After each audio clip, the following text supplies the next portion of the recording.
예수의 보혈로 그대를 씻기어 방속에 깨끗이 씻기어 예수와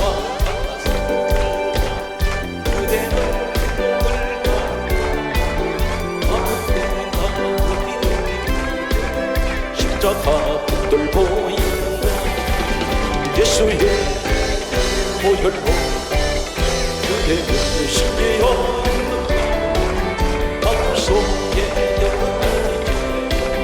깨끗이 씻기어 주님의 손에 용접할 내복이 그대 몸은 거룩한 곳에 의욕한 예수의 보혈로 그대를 씻기어 방속에 깨끗이 씻기어 모든 죄의 모든 게 그 앞에 지금 나서서 샘물같이 세상 보답을 위해서 예수의 보혈로 그대를 씻기어 방속에 깨끗이 씻기어 나의 죄를 씻기 예수의 피로 다시 손에 나는 예수의 피로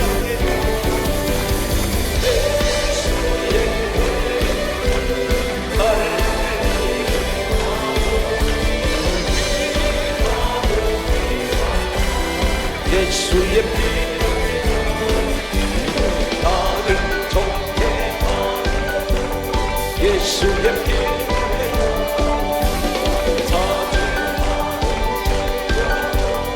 예수의 피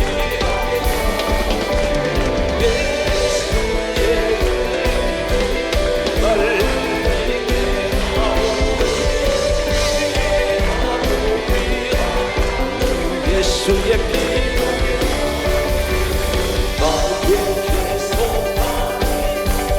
예수의 피 나를 보호하고 예수의 피 두 손 듭니다 예수의 피 날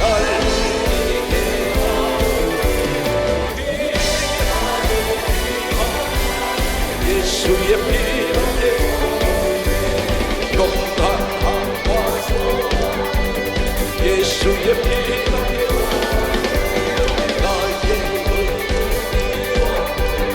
예수의 피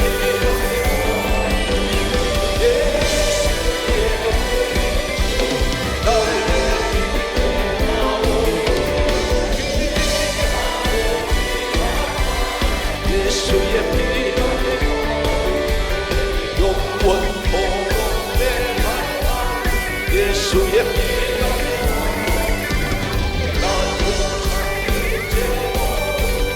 예수의 피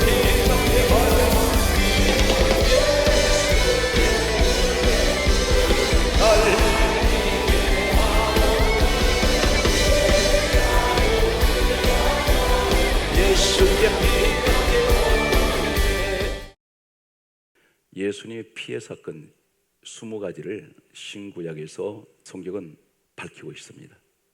여러분들이 확실하게 예수님이 누구신지 말씀을 통해서 믿어진다면 여러분 분명히 죄 씻음 받았고 죄 사함 받았고 하나님 자녀가 되었으며 그리고 천국의 백성으로 이미 여러분들은 하나님께서 택하셨습니다. 오늘 성경 말씀 구약에 보게 되면 이 시대의 가장 무서운 신앙생활의 적이 무엇이냐면 혼합신학이라는 것입니다. 여러 개의 신을 같이 섬기고 있어요. 하나님이 가장 진노하시는 것이 혼합종교입니다. 왜 그러냐면 하나님을 일반 세상 잡신하고 같은 위치에 두고 있다는 것입니다. 오직 우리에게는 신은 한 분밖에 안 계세요. 오늘 여러분들은 성경 말씀을 우리가 접근하면서 대단히 중요한 한 사건을 우리가 볼 텐데, 여러분들의 신앙생활에 아무리 신앙생활 열심히 잘해도 소용이 없는 것은 말씀대로 하지 않으면 여러분 신앙생활 헛수고입니다. 성경은 한마디로 이렇게 단언합니다. 믿음은 들음에서 나며 들음은 그리스도의 말씀으로 말미암느니라.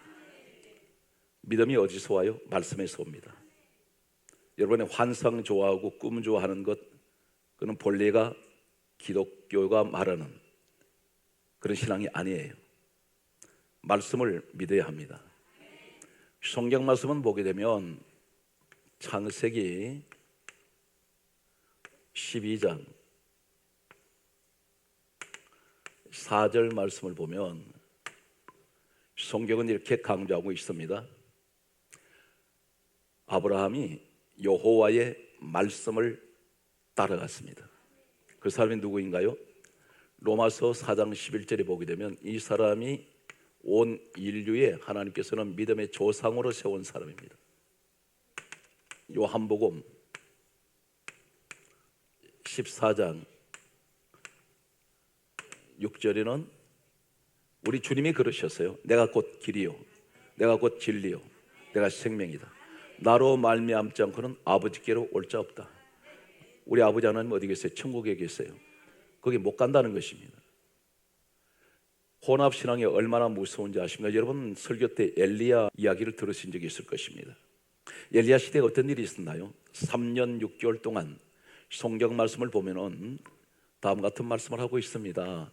야고보서 신약에 와서 이 엘리야에 관해서 이렇게 말씀하고 있어요. 야고보서 5장 17절에 말씀하시기를 엘리야는 우리와 성령이 같은 사람이로되 그가 간절하게 기도했는데 3년 6개월이란 말이 나와요. 3년 6개월 동안 하나님이 하늘 문을 닫아버립니다. 오늘 본문에 나타나는 오늘 열왕기상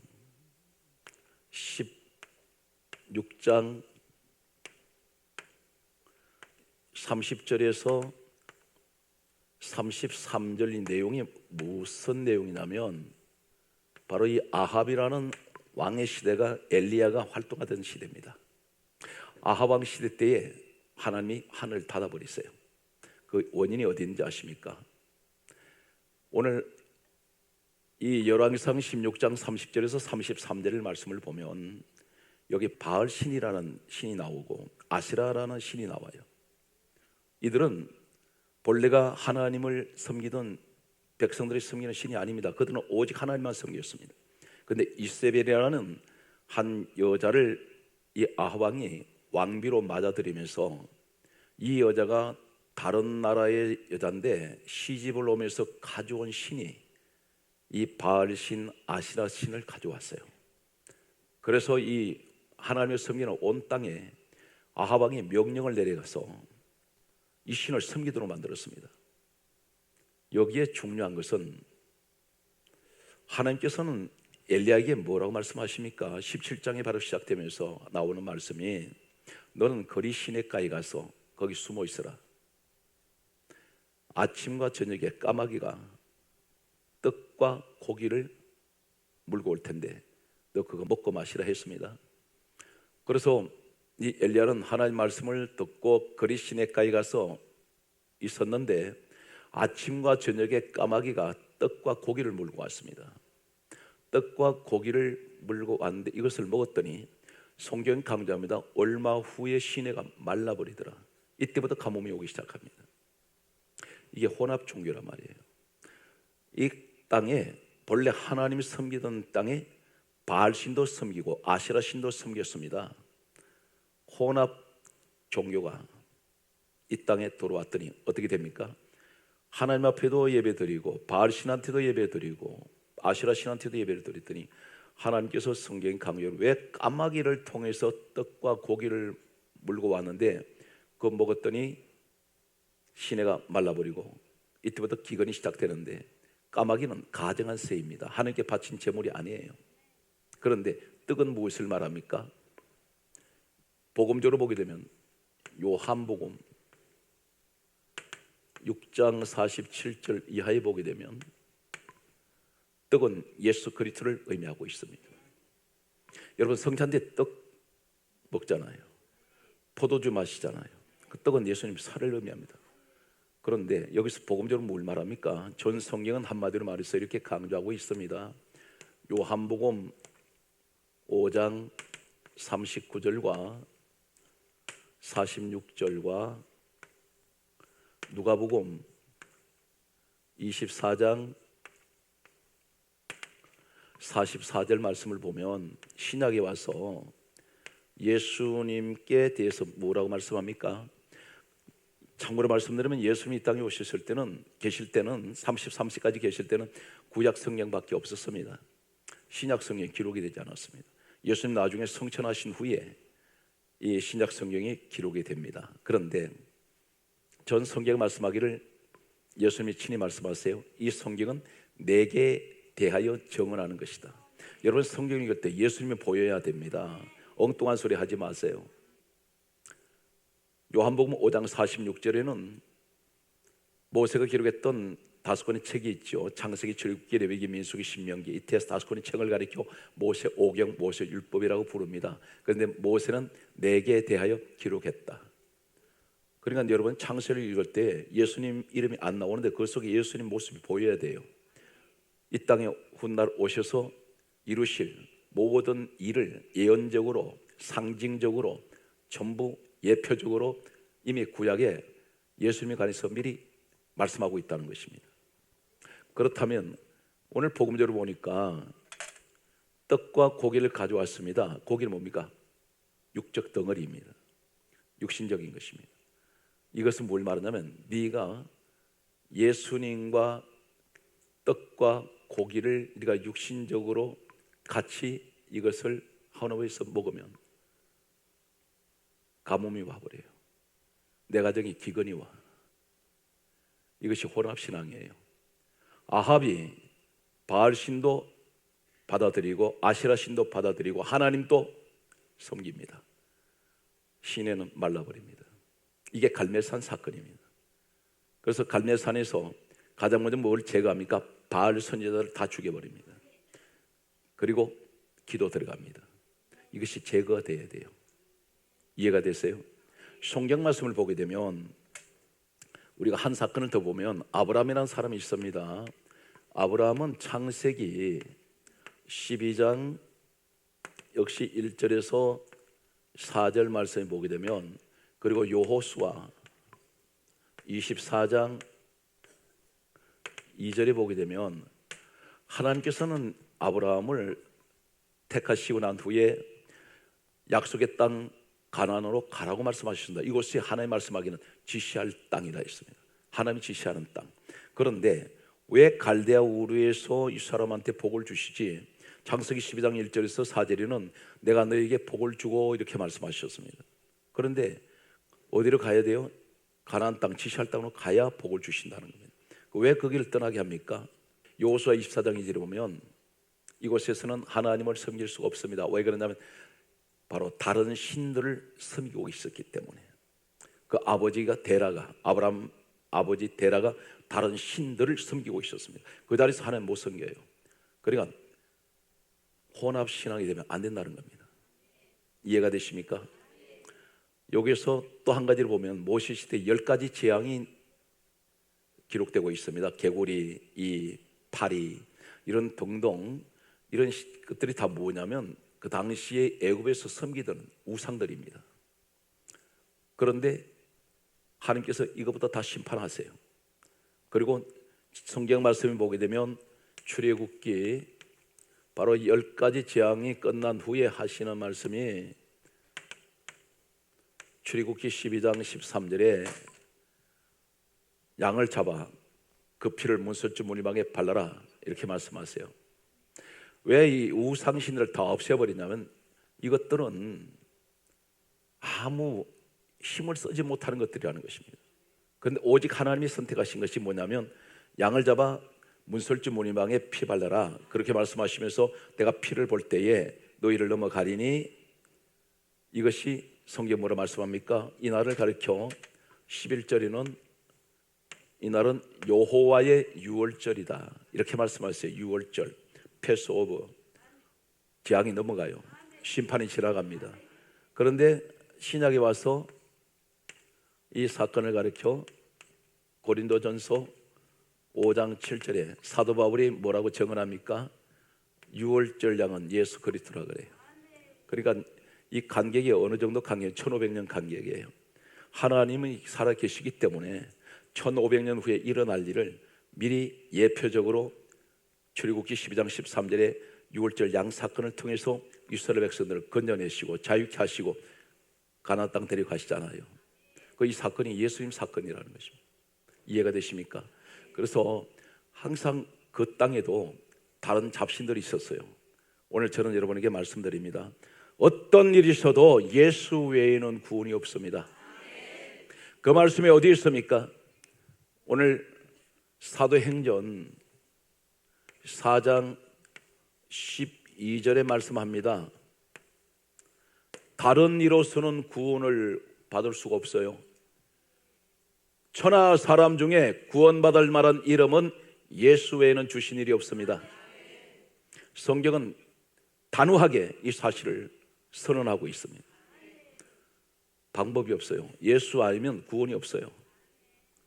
그래서 하나님께서는 창세전에 어떻게 사람을 택하십니까? 에베소서 1장 4절에는 창세전에 하나님께서는 누구든지 그리스도 예수 안에 있는 사람만 택하시기로 예정을 하셨어요. 주님 안에 계십시오. 주님 안에 계시다 보면 넘어질 수 있습니다. 실수할 수도 있어요. 죄 짓습니다. 그러면 어떻게 해요? 그럼에도 베드로같이 가룟 유다는 양심의 가책을 느끼고 스스로 목매달아 죽어버리는데 베드로는 넘어졌음에도 불구하고 또 따라가요. 우리 신앙이 그런 신앙 되셔야 됩니다. 끝까지 견디는 자가 구원을 얻으리라 했어요. 나는 날마다 연약하고 나는 날마다 넘어지고 자의에 의해서 넘어지고 타위에서 넘어지고 별별 하루에 수없이 갈등 속에 있지만 그러나 나는 오로지 예수 그리스도 그 한 분 때문에 나는 이 세상에 존재하고 있고 그분을 위해서 나는 오늘 또 살아가고 있습니다. 이런 신앙 고백적인 여러분 되시기 바랍니다. 오늘 그렇다면 십자가 사건 이 속에 피의 축복이 20가지가 있어요. 구약의 자그마치 8가지, 신약의 12가지가, 전 성경 피의 이야기는 전부 예수 그리스도 이야기를 말씀하고 있습니다.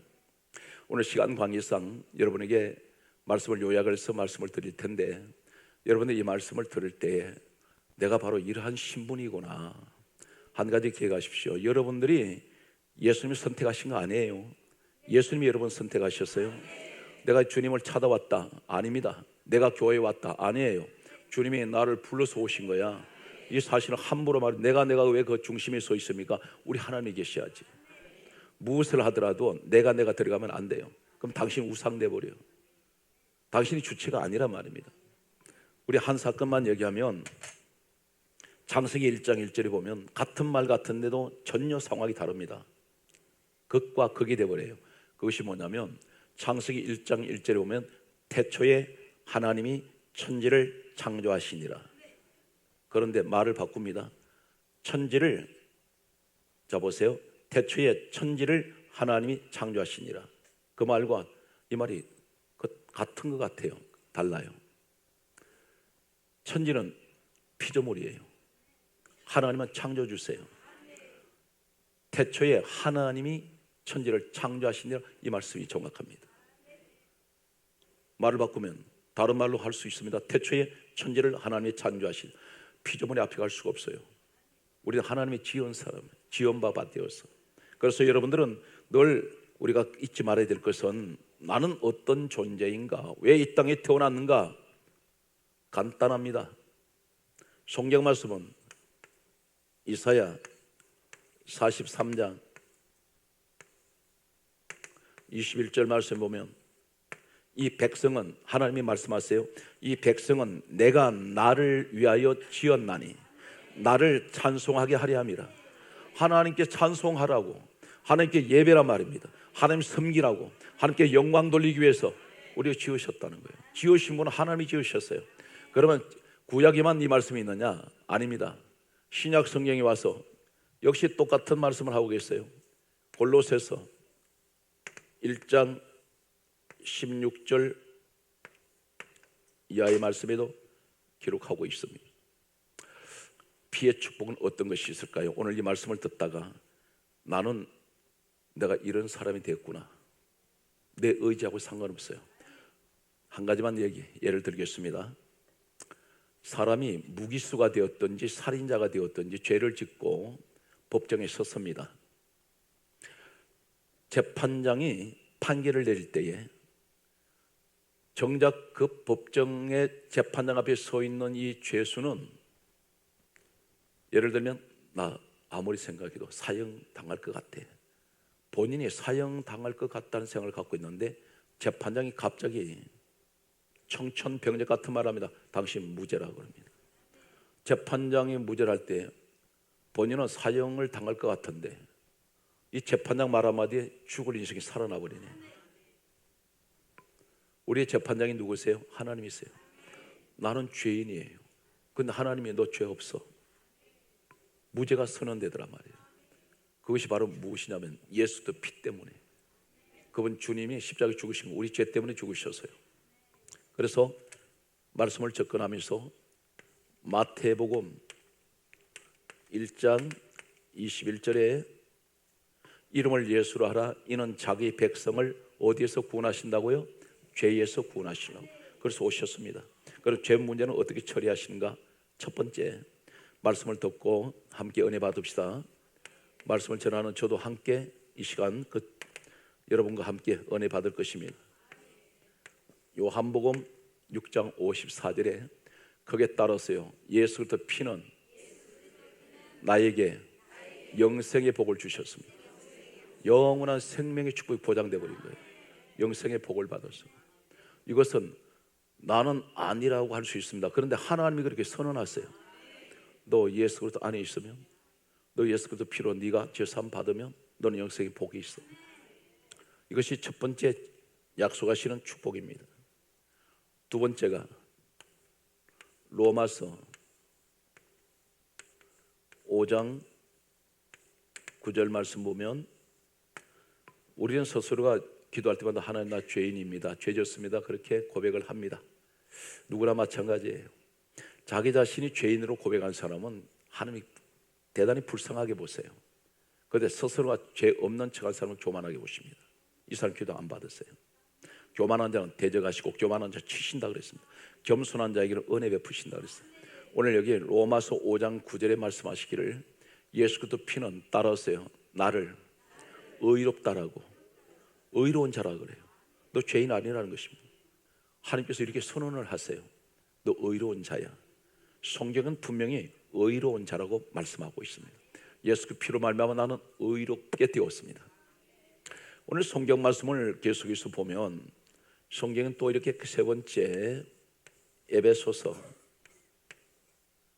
1장 7절에 보게 되면 예수 그리스도 피로 따라서요, 나는 죄 사함 받았습니다. 죄 사함을 받아버렸어요.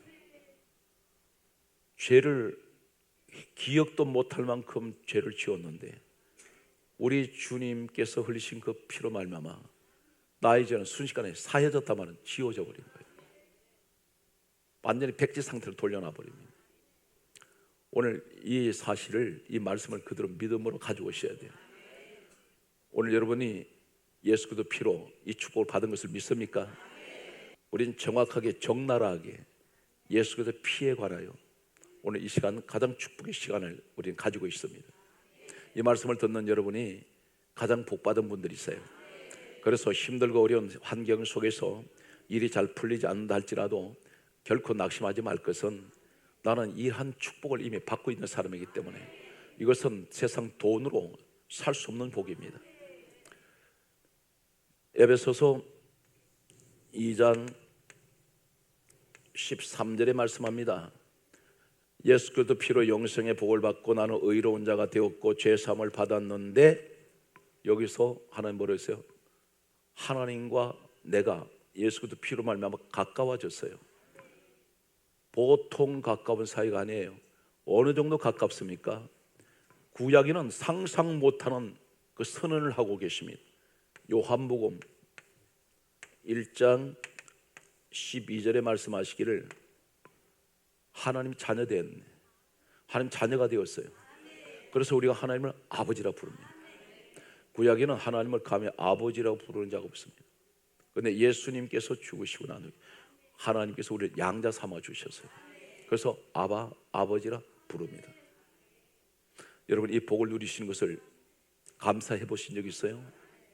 날마다 우리는 이 땅에 먹고 사는 그것 때문에 걱정하고 근심하면서 그것을 가지고 기도하는 것보다 나를 이렇게 구원해 주신, 너무나 세상에 가장 귀하고 귀하신 예수님 한 분 때문에 내가 이 복을 누리고 살고 있고 앞으로는 내 자손 대대로 명문 가문 되게 해주셔서 예수님을 잘 섬기는 가장 축복받은 하나님 자녀 되게 하여 주시옵소서.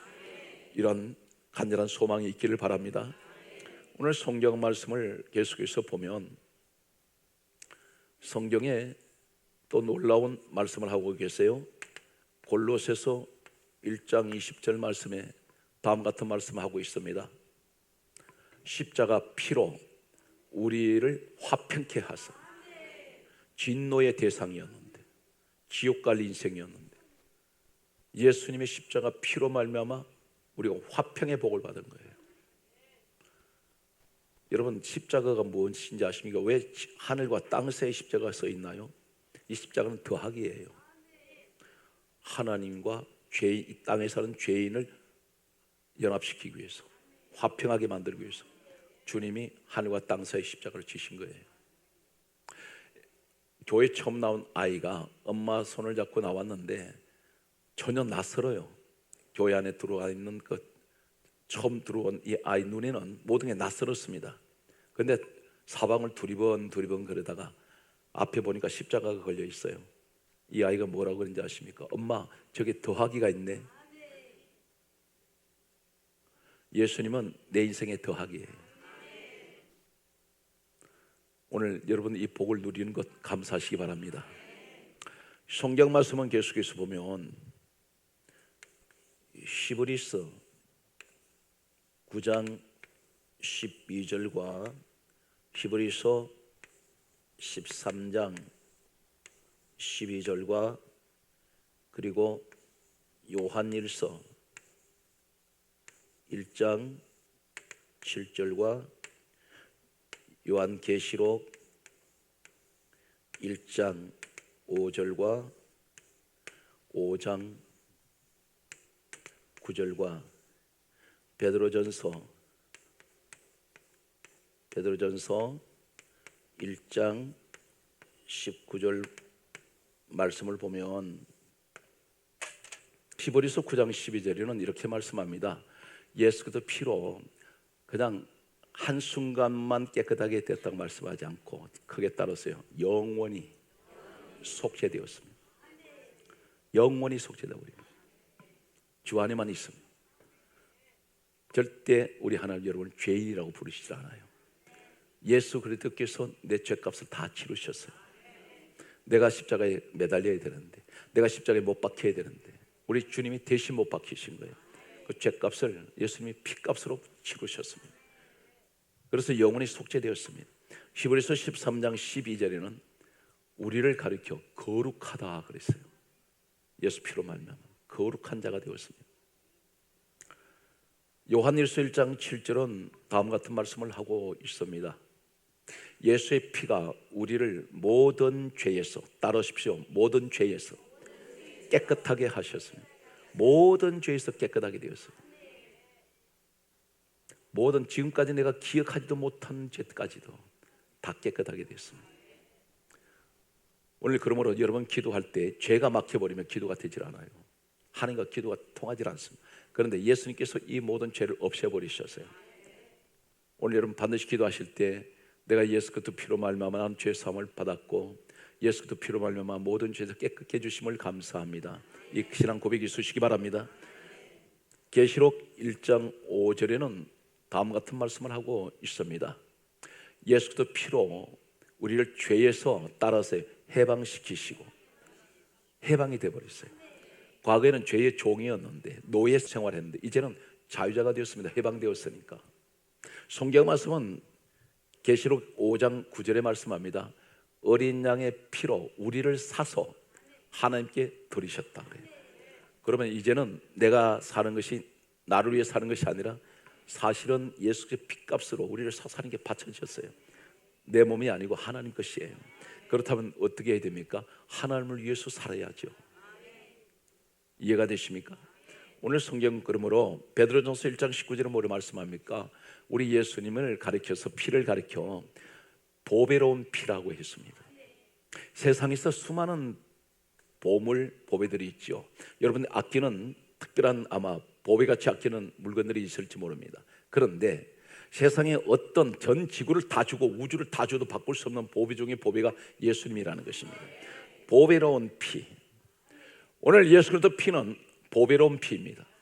세상에서 가장 귀한 보배 중에 보배가 나를 죄에서 사해 주시고 나를 모든 죄에서 깨끗하게 해주신 예수 그리스도 피입니다. 이 보혈의 축복에 함께 하시길 바랍니다. 그래서 항상 기도하실 때 예수 보혈로 나를 덮어주세요. 예수 그리스도 보혈로 우리 가정을 덮어주시고 우리 교회가 예수 그리스도 보혈로 덮어주셔서 정결케 하여 주시옵소서. 오늘 이런 신앙 고백이 있으시기 바랍니다. 그러면 구약에 와서 피의 축복은 어떤 것이 있을까요? 반드시 구약 제사는 하나님 앞에 제사를 드리러 갈 때마다 반드시 제물을 들고 나갑니다. 피를 흘려야 돼요. 그런데 예언적인 사건이 하나 있습니다. 레위기에서 레위기 1장 11절 말씀을 보면 사면에 피를 뿌려라 그랬어요. 사면이 어디입니까? 동서남북이에요. 복음적으로 뭘 말씀하는지 아십니까? 이 복음이 전 세계에 예수 그리스도의 피의 복음이 퍼져나가야 돼요. 그 사건이 바로 어디 있느냐면 사도행전 1장 8절에 사도행전 1장 8절에 우리 주님 마지막 떠나시면서 하신 말씀이 있습니다. 오직 성령이 너에게 임하시면 너희가 권능을 받고 예루살렘 온 유대 사마리아 땅끝까지 이르러 내 증인 되어라. 전 세계에 예수 십자가의 복음을 증거해야 돼요. 그래서 바울이 이렇게 고백합니다. 이 사람이 갈라디아 6장 14절에 이렇게 고백합니다. 전 성경 역사에서 바울 같은 주의 종이 없어요. 이분이 바로 신약 성경 27권 가운데 학자들은 이렇게 말합니다. 13권에서 14권 신약 성경 절반을 기록한 사람입니다. 이분은 최고의 전도자입니다. 이분은 손수건이나 앞치마만 갖다 얹어도 귀신이 쫓겨나고 병이 치료된 사람이에요. 이 사람은 유일하게 12제자들 가운데에서 셋째 하늘까지 올라갔다 내려온 사람입니다. 이분이 뭐라고 고백합니까? 내게는 우리 주 예수 그리스도의 십자가 외에는 결코 자랑할 것이 없습니다. 우리 회개해야 될 것이 뭐냐면 그동안 내 자랑했던 것 회개해야 돼요. 예수 자랑해야 되는데 십자가 자랑해야 되는데 그런데 바울은 놀랍게도 내게는 우리 주 예수 그리스도 십자가 외에는 자랑할 것이 없다고 그랬습니다. 우리 신앙 고백이 이런 고백이 되시기 바랍니다. 성경 말씀 보게 되면 구약 성경에 피의 축복이 나오는데 레위기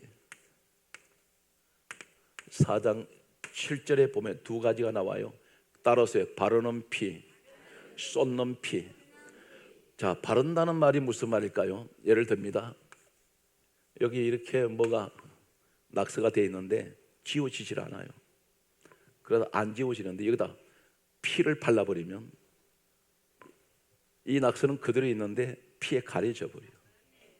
이것이 바르는 피의 의미입니다.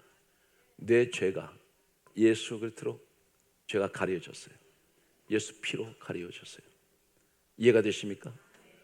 오늘 그리고 레위기 4장 7절에 바르는 피가 있고 쏟는 피가 있어요. 이 쏟는 의미 어떤 의미냐? 단회적으로 쏟아버린다는 것입니다. 우리 죄는 한꺼번에 예수 그리스도 십자가 사건에 인해서 예수 그리스도 피로 말미암아 한꺼번에 모든 죄가 다 사해져 버렸습니다. 시차를 두고 죄가 사해지는 것이 아니라 순식간에 단번에. 이해가 되십니까? 그렇다면 여러분 죄 가운데 눌리면 안 된다는 것입니다. 이해가 되세요? 그리고 나는 어떤 신분이냐? 이미 나는 예수 그리스도로 말미암아 난 죄사함 받았고 하나님 자녀가 됐기 때문에 자녀의 권세를 가지고 살아야 돼요. 세상 신분하고 달라요. 성경 말씀을 계속해서 보면 성경은 또 이렇게 기록하고 있습니다. 레위기 4장 17절에 말씀하기를 따르세요. 찍는 피. 제사장이 피를 찍어가지고 어떤 물체에다가 찍어요. 이 의미가 어떤 것이냐면 당신은 찜되었습니다. 하나님 것이 됐어요. 자, 우리 인사합니다. 하나님 것이 되신 것 축하합니다. 다시 해서 하나님 사람 되신 것 축하합니다. 계속해서 말씀을 봅니다. 레위기 5장 9절에 보면 흘리는 피가 있어요. 제사장이 이제 피를 담은 이 양품 같은 그릇에다가 피를 쏟아버립니다. 절대 제사장이 여기서 한 가지 의식은 피를 쏟아버렸을 때 이 피를 성경은 대단히 중요한 말씀을 하고 있습니다. 흘리는 피가 있는데 피가 흘러가요. 돌아보질 않아요. 이 의미가 뭔지 아세요?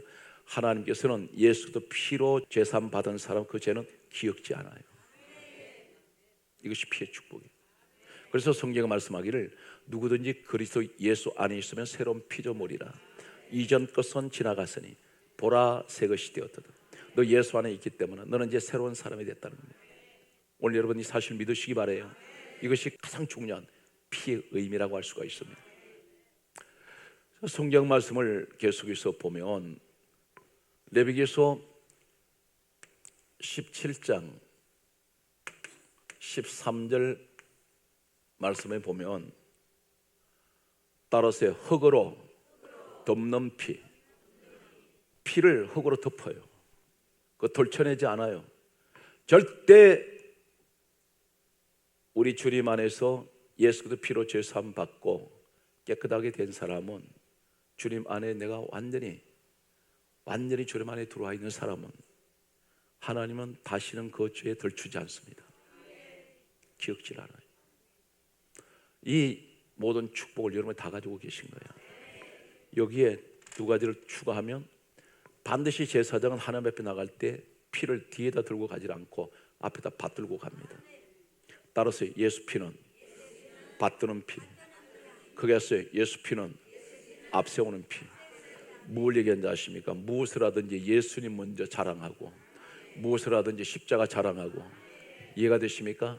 작은 일 하나라도 무엇이 이루어졌거든 우리 주님이 해주셨다고 하세요. 내가 하면 하나님께서는 더 이상 여러분 손을 쓰지 않습니다. 도와주지 않아요. 너 혼자 해라. 우리 하나님이 아까 말씀드렸지 않습니까? 이 백성은 내가 나를 위해서 지었나니 나를 찬송하게 하려 함이라. 그러니까 우리 하나님은 여러분 잘 들으세요. 우리는 거창한 일을 자꾸 뭘 이루기를 원하는데 그렇지 않아요. 하나님 그런데 감동 안 받으세요. 뭐 직분이 뭐 세계를 호령하는 그런 대왕 자리에 앉았다 해서 사람이 감동하실 것 같습니까? 아니에요. 주어진 자리에서 남이 알아주든 몰라주든 가장 작은 일 같아. 하찮은 작은 일 같아. 근데 그 일에 가장 정성껏 최선을 다할 때 하나님 영광 받으세요. 그러니까 무슨 대단하게 우린 큰일을 이루어서 하나님 앞으로 무슨 뭐 크게 되게 해주세요. 대단하게 되기를 원합니다. 그것이 중요한 게 아니라 작은 일에 주어진 일에 최선 다하세요. 내가 가정에 한 가사 일을 하고 있는데 누구나 다 하는 것 같습니다. 그러나 그 가정은 내가 아니면 못해요. 제가 이렇게 개인적으로 보니까 첫째는 제가 이 목회 활동하면서 여기까지 온 지난날의 발자취를 돌아보면 모든 것은 하나님이 하셨는데 이 땅에서 사람이 한 사람 중에 가장 제가 오늘에 있기까지 가장 옆에서 힘이 되어준 사람이 저희 집사람 아내였습니다. 왜 그러냐면 가장 열악한 환경에서 자신이 21일 금식을 한다는 건 쉽지가 않아요. 그리고 아이들을 항상 신경을 저는 써본 적이 없어요. 아내 혼자서 세 아이를 다 양육을 하면서 지금 생각해 보니까 너무 힘들었었겠다. 그런데 절대 내가 얘기를 안 해. 왜 그러냐면 얘기하면 안 될 것 같아서. 사람이 양심이 있지. 그러니까 항상 그것이 뭐냐면 사모 역할이 뭐 하늘 불 끌어내리고 뭐 능력형 이것이 아니잖아요. 주어진 그 가사 일에 항상 최선을 다하고 그 자리를 지켜준 거예요. 그러다 보니까 오늘의 교회가 세워지고 하나님께서 도우시더라고요. 이해가 되십니까? 여러분 가정일 마찬가지예요. 누가 알아주느냐 안 가느냐 중요한 게 하나님이 알아주시면 돼.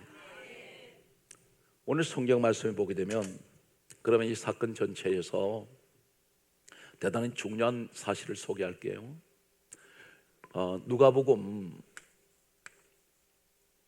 23장 53절 말씀을 보면 예수님이 십자가에서 죽으셨습니다. 그리고 시체가 내려왔어요. 내려왔는데 발가벗겨진 상태에서 내려오셨는데 이때 누가복음 23장 53절에 보면 아리마대 요셉이라는 사람이 세마포 천을 가지고 가서 빌라도한테서 예수님 시신을 달라고 합니다. 감히 예수님 시신 달라고 할 사람이 없어요. 잡히면 죽을 수 있어요. 같은 패로 몰려서.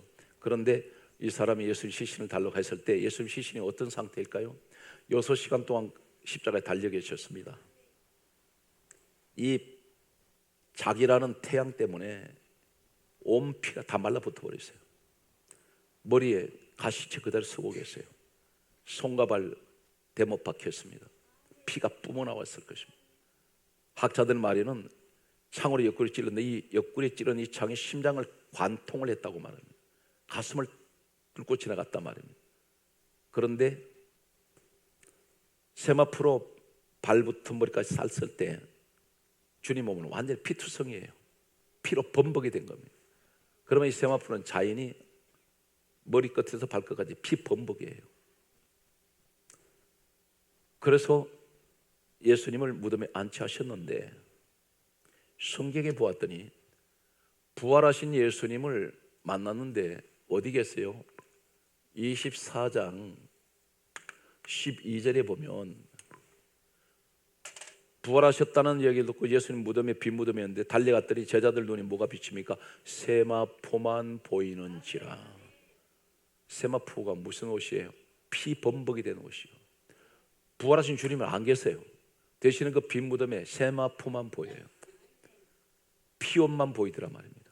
그런데 천국의 모습을 보았더니 어떤 사람에게 하나님께서 이 옷을 입으라고 말씀하세요. 그 말씀이 어디 있느냐면 성경 말씀 보게 되면 계시록 19장 7절 말씀 보면 이렇게 말씀합니다. 하나님 음성이 들려요. 어린 양의 아내 되는 자들은 어린 양의 신부가 된 우리 모습입니다. 어린 양은 예수님이세요. 어린 양 예수님의 신부에게 입힐 옷은 세마포 옷을 입도록 하라. 그래서 이 세마포 옷이 무슨 옷이에요? 피옷이요. 머리부터 발끝까지 예수 피로 정결하게 되어야 됩니다. 이 옷의 의미가 뭘까요? 그러면서 하신 말씀이 계시록 19장 8절 말씀에 뭐라고 말씀하세요? 이 세마포 옷은 크게 따라서요. 성도들의 옳은 행실이로다. 계시록 19장 7절에서 8절까지 한번 읽어보겠습니다. 여러분 천국 가면 이 옷 입어야 돼. 그런데 이 옷을 내가 입고 싶으면 입고 벗고 싶으면 벗는 게 아니라 하나님이 세마포 옷을 입도록 허락하셨어요. 이 옷 입어야 된다고. 그러면 이것이 성도들의 옳은 행실이라고 했는데 그러면 성도들의 옳은 행실은 뭘까? 착하게 살아라? 우린 그렇게 생각합니다. 아니에요. 무엇을 의미할까? 해답이 정확하게 나와 있어요. 로마서 13장 14절 정욕을 위하여 육신의 일을 도모하지 마라. 육신적으로 살지 말라는 얘기입니다. 이해가 됐어요? 정욕을 위하여 세상에 정욕적으로 살지 말라는 거예요. 이것이 그리스도의 옷을 입은 사람의 증거예요. 세마포옷은 성도들의 옳은 행실이로다. 그런데 성도들의 옳은 행실가 무언가 보았더니 로마서 13장 14절에 그리스도 옷을 입어라. 그리스도의 옷을 입는데 이 옷은 정욕을 위하여 육신의 일을 도모하지 않는 것이 이 옷 입은 거예요. 이해가 됩니까? 여러분이 우상 중에 제일 무서운 우상이 무슨 우상인지 아세요? 가장 무서운 우상이 있습니다. 그 우상이 멀리 있는 것도 아니에요. 골로새서 3장 5절.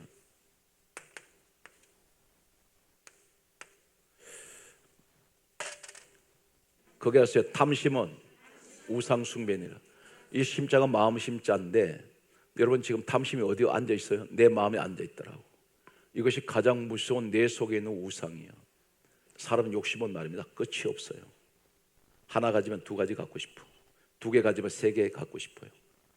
그러니까 사람은 이 욕망은 끝없이 마치 소다를 집어넣어서 반죽해 놓으면 막 부풀어 오르듯이 인간의 욕망은 그렇게 계속 부풀어 오릅니다. 중량은 뭘 말하는지 아십니까? 탐심이 뭐냐면 내게 현재 주어진 일에 만족하세요. 욕심낸다고 되는 일 아니야. 죄가 잉태하면요 사망까지 갑니다. 그렇기 때문에 우리는 어떻게 합니까? 내게 주어진 그 일에 충실하면서 하나님이 내게 주신 로마서 9장 24절에 나를 그릇이라 그랬는데 내 그릇에 합당하게 부어주신단 말이에요. 그래서 탐심이 들어오면 죄를 짓게 되는 겁니다. 세상의 모든 범죄를 보세요. 정말 탐심 때문에 죄가 지어진 거예요. 사람들이 완전히 그렇게 싸우는 공덕함이 하루아침에 몰락해 버립니다. 그냥 무너진단 말입니다. 오늘 여기에서 우리에게 대단히 중요한 말씀은 한마디로 말해서 예수의 피는 우리에게 이게 20가지 구약과 신약 합해서 20가지 축복도 받았고 이제는 내가 그리스도 그것을 입어야 어린 양의 아내가 되는데 알고 봤더니 그리스도 그 피옷은 어떤 옷입니까? 바로 예수 그리스도의 옷 입은 것인데 주님이 세마포 언제 입으셨어요? 세마포 옷 입으셨을 때 살아계실 때 입지 않았어요? 운명하시고 그리고 죽으셨을 때 이 옷 입으셨어요. 그런데 놀라운 사실은 이 옷 입었더니 부활되더라고. 지금 우리 모습입니다. 예수 그리스도로 내가 옷 입고 있으면 나는 육이 죽었단 말이에요. 그래서 로마서 8장 6절 7절 8절에 보면 육신의 생각은 사망이요 육신의 생각은 하나님과 원수가 되고 육신에 있는 자들은 하나님을 기쁘시게 할 수 없어요. 이게 육신의 일이란 말이야. 그런데 예배 생활도 자꾸 육적으로 하면 예배 드리면 안 돼. 하나님 안 받으세요. 영적인 예배를 드리셔야 돼요. 신령과 진정으로. 왜냐하면 하나님이 요한복음 4장 23절에서 24절 하나님이 영이시기 때문에 절대 물과 기름은 섞이질 않아요. 기름과 기름은 섞여. 물은 물과 섞여요. 이해가 되십니까? 하나님 영이시면 나도 영적 예배 드려야 된다는. 그래 하나님 받으시는 거예요. 그래서 성경은 여러분들 가운데 육적으로 구하는 기도가 어떤 것입니까? 우리 예수님 뭐라 그러셨어요? 무엇을 먹을까, 무엇을 마실까, 무엇을 입을까? 이게 육적인 거예요. 이 땅에 먹고 사는 것, 입는 것 이런 구하지 마라. 너희 천부께서 이것이 있어야 줄 아신다. 우리 지으셨잖아요. 그러면 어떻게 하라고 하십니까? 너희는 먼저 그 의와 그날을 구해라. 먼저. 그러니까 지금 당장 육신의 일보다는 먼저 그 의와 그 나라가 어떤 것입니까? 하나님의 몸된 교회를 위해서 우선적으로 충성하고 내가 개인적으로 쓸 것을 또 다 써야 되지만 그러나 교회 일에 우선해서 드리는 이 교회가 어떤 것입니까? 요한복음 2장 21절에 성전은 주님 몸이에요. 그래서 성전을 향해서 내가 충성하는 건 주님을 위해서 충성하는 거예요. 성경 그렇게 주님이 직접 말씀하시기를 성전은 주님 몸이라 했습니다. 사도행전 20장 28절에 하나님이 자기 피로 사신 것이 교회예요. 이해가 되십니까? 오늘 성경 말씀 보면 에베소서 1장 23절에 교회는 주님 몸이라 그랬어요. 그렇다면 내가 주님의 몸된 교회 내 눈에 지금 주님 안 계시는데 안 보이는데 무엇을 통해서 하나님 앞에 내가 충성하는 것을 보여드릴 수 있습니까? 교회 생활을 통하여. 그래서 성도 간에 항상 화목하고 노래 서로 격려해주고 성경은 교회 안에서 우리 예수님 왜 죽으셨어요? 우리 허물 덮어주려고 죽으셨잖아요. 죄 덜추려고 돌아가신 게 아닙니다. 그런데 우리는 교회 안에서 정말 자꾸 덜추잖아요.